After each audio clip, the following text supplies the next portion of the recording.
Saudara, pendidikan adalah hak setiap warga negara, tidak terkecuali mereka yang menderita cacat.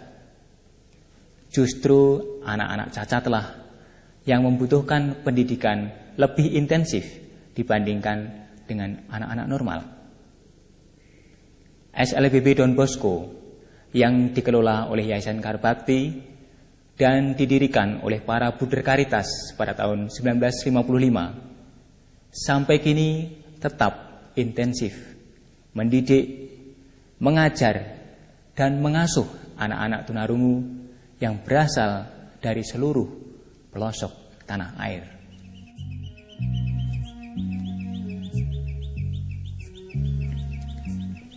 Di lembaga yang sangat tenang, bersih, dan indah inilah anak-anak tunarungu dididik, diajar, dan diasuh.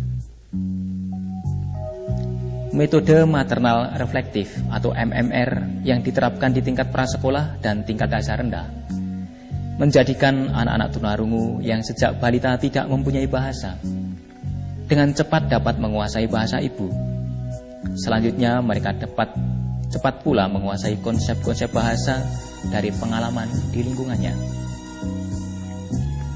Pelajaran bina bicara yang setiap hari diperoleh oleh anak dimaksudkan agar mereka dapat mengucapkan bunyi-bunyi bahasa secara tepat dan benar.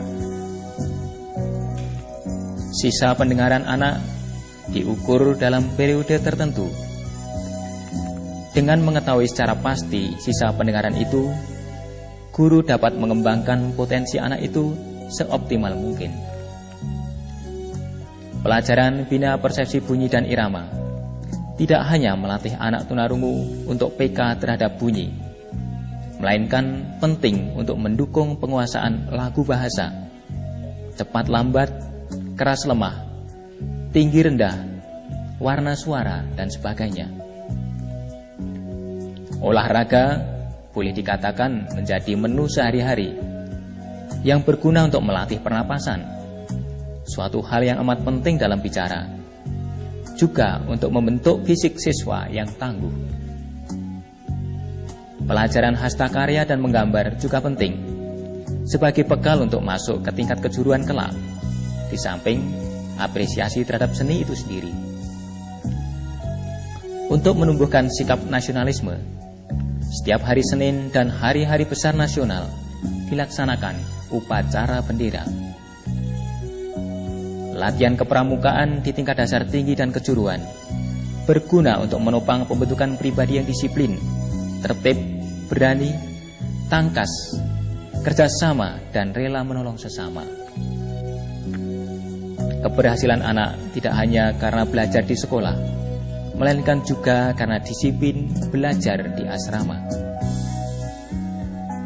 Pembinaan yang dilaksanakan di asrama bermaksud mendewasakan mental spiritual, baik dalam bersikap terhadap diri sendiri, teman, pamong, orang tua, dan orang lain secara umum. Di tingkat kejuruan, selain belajar bidang studi umum, siswa belajar salah satu keterampilan keahlian, kayu, jahit, atau besi montir.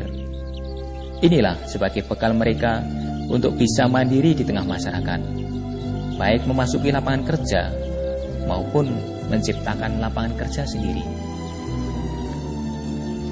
Kesehatan anak-anak senantiasa dipantau dan dijaga.